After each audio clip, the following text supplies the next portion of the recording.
Blessings, welcome in, welcome all. I hope everyone is doing well. I am Melissa.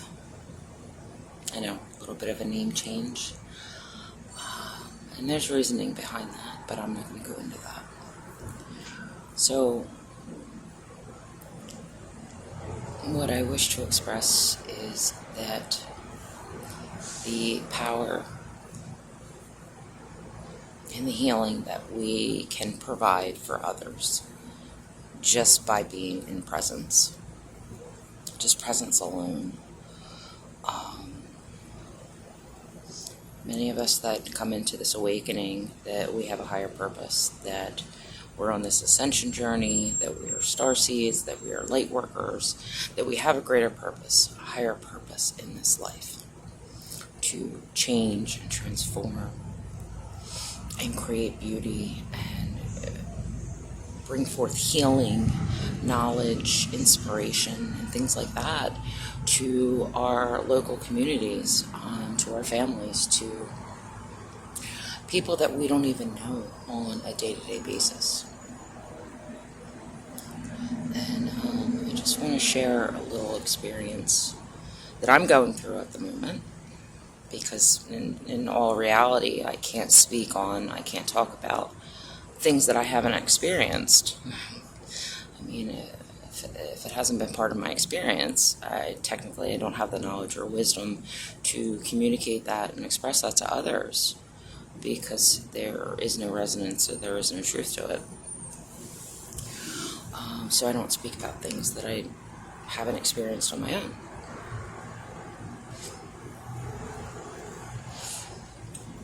So it's a bit of a touchy subject. I have a family member that is dying within this now moment. And she's still very young of age, very loved, incredibly strong-spirited woman, and has seen life, has seen trials and tribulations. And she has inspired me so much in these, just in this past year,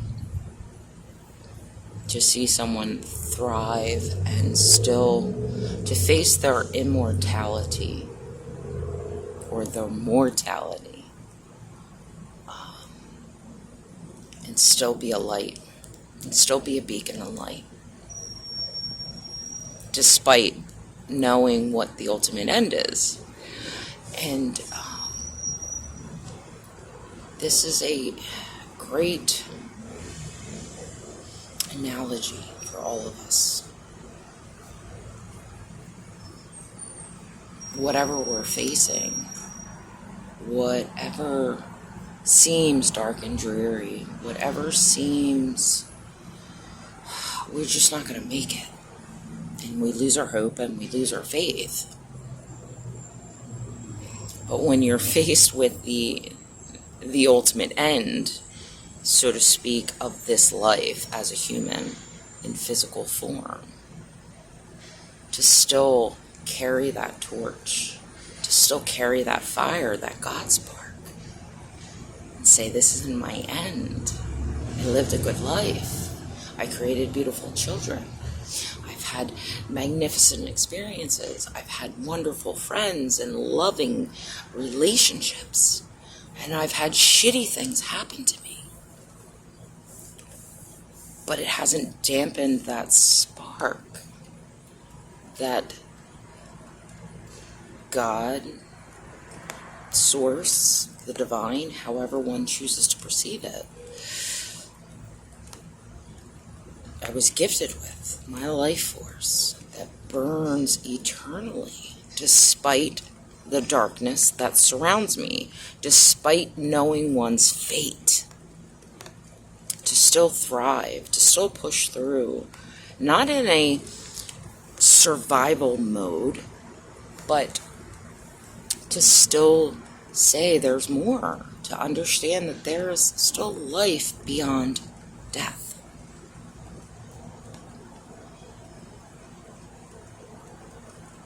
And this is a concept that has made my process a lot easier is knowing the cycles of life. Birth, life, death, rebirth. Again, you can see it in the seasons, you can see it throughout nature. It just is what it is. It is a natural rhythm and flow that sings within everything. And when we can accept that and understand and just flow with that, despite our expectations, despite our reasonings of wanting to control our fates, but acknowledging and surrendering to it, to what is and what is yet to be, brings, for me, greater peace in whatever's going on. Tower moments aren't catastrophe. It's not chaos. Because I understand it's just a cycle. It's just a moment. It's just a transition. And there, we use in cliche of it's always darkest before the dawn, which is true. With every swing of the pendulum from one extreme to the other, that momentum, that movement is going to push you back to the other side. So why do we fear? Why do we struggle? Why do we fight and sit in such resistance? Knowing that whatever we're going through within that now moment has another side. It has a polarity that it naturally and organically will shift to. Yet as humans, we want to fight and we want to control that. We want to resist, which causes the experience to be 10 times worse than it really is. So within this is just ramblings and trying to see through the eyes of, I guess you can say she's my mother-in-law, although I've never been married, but it's my daughter's grandmother. And I'm learning a lot from her bravery and her courage and her love within this now moment. Although she understands her fate, she recognizes what is to come. She chooses to still fight and see life, to see beauty, to appreciate the moments in which she has, and not fall victim to what is. And that's something that all of us can learn from when we're going through it. It's not the end. It's not. And being open to what is to come. We can find the gift and the appreciation of what we're physically or mentally or emotionally going through within this now moment. Because it is gifting us experience and opportunity to change our perspectives and how we choose to see the world. And within time. Because as humans, we do take time for granted. We take life for granted. We take situations, relationships, opportunities for granted. Not knowing that that moment was the last moment you were going to experience that. And what decisions and choices we chose within that now moment. And that's where people fall into regret, and we shouldn't have to regret. I mean, unless you feel that's necessary. But it's recognizing how short-lived and everything is momentary and continuously shifting and transforming. what we think we have time for, that we're waiting on, that we're extending, or when this happens, life will be better, or when I have enough money, or when I'm financially stable, I'll have children. Not realizing that that moment, that dream may never come because we thought we had more time. Because we were perceiving it in a very linear fashion. And we weren't appreciating the moment and just being with the moment, being with what is, and flowing with that, trusting that, feeling into it, wherever it took us.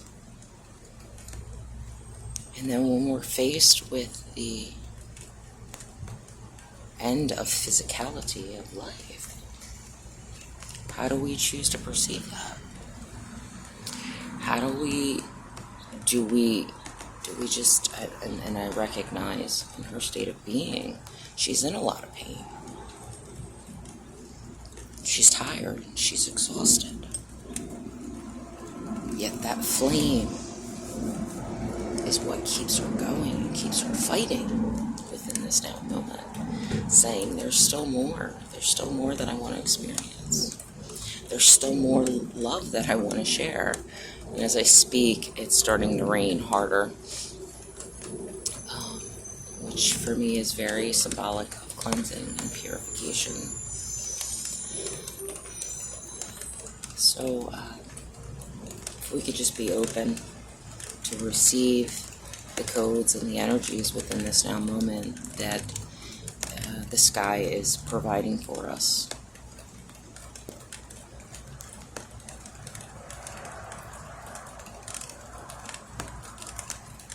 Moments are very fleeting.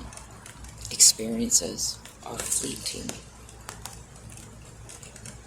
When we feel stuck, we feel like we can't move, we're in dark places, whatever it is, it's a cycle, it's a phase, and there it's riding the wheel. If you're at the bottom, you're eventually going to come back to the top, and it's knowing and trusting that. We're never stationary. We are always moving. We are always transitioning. We are always transforming. The difference is when we become consciously aware of how we wish to perceive that transformation. How do we perceive what comes after?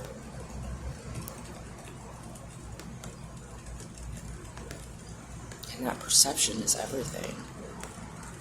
That brings us peace within the moment of despair, of loss of hope, of fear, of love, of joy, whatever it is.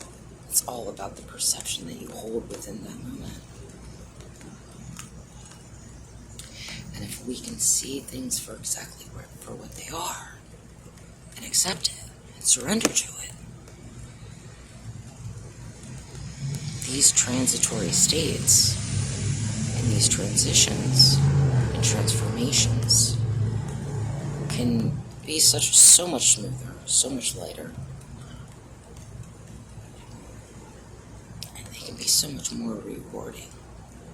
And we can appreciate what is being offered to us within that now moment versus expecting what we think it should be.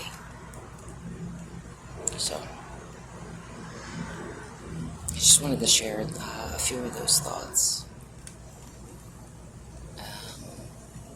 The idea of presence in itself is just being where you are, being who you are, what you bring to the table in that moment. Being a healer, I could have went there and been like, I want to do Reiki. I'm going to do Reiki on you. I'm going to make you feel better. I'm going to heal you. Da-da-da-da-da. But I didn't do that. All I did was sit and appreciate the moment. And I tried to make light of the situation. I laid a hand, knowing and setting the intention that she would receive what she needed.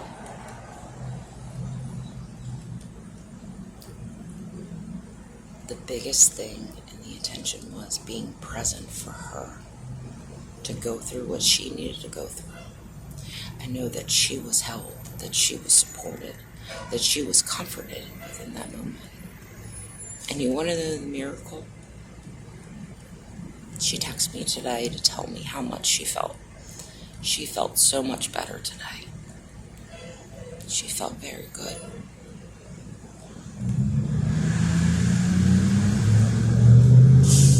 And that single moment of presence, of just being, and being there for her.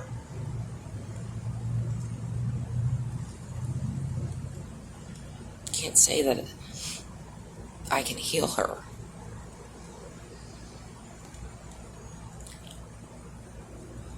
But I made a moment for her where she was at peace. That she was okay. And that's the miracle for all of us. That we can provide for other people.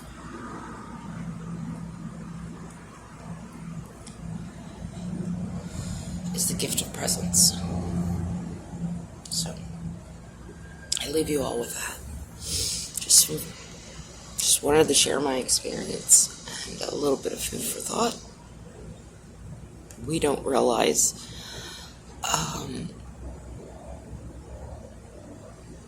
the power and the ability that we have on changing other people's lives. Just from being, not trying, not overdoing, not overgiving, just being and holding space. And that's enough. And that's the miracle of being human, is that compassion and that love for another. So, I send you all off with much love and many blessings on your journeys forward.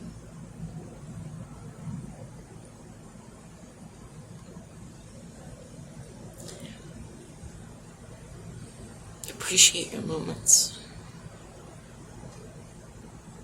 because they're just moments.